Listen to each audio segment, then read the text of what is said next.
Baru-baru ini viral memperlihatkan sebuah video di mana petugas SPBU diduga meminta uang parkir kepada sopir truk.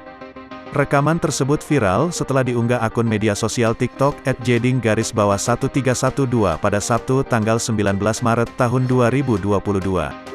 Dalam keterangan petugas SPBU tersebut meminta uang parkir, tarif Rp10-Rp15.000 per 3 jam.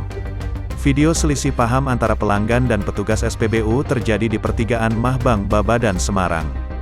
Menurut si perekam, ia dan saudaranya numpang untuk mandi dan istirahat sambil mau ngisi BBM.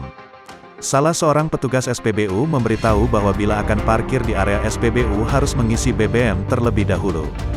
Sempat terjadi cekcok kecil karena sang sopir berhenti di pinggir jalan sekitar area POM dan meminta sang sopir harus membayar parkir.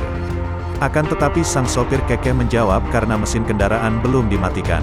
Tak lama sang petugas SPBU pergi meninggalkan lokasi karena mengetahui telah direkam. Sontak video tersebut banjir komentar warganet.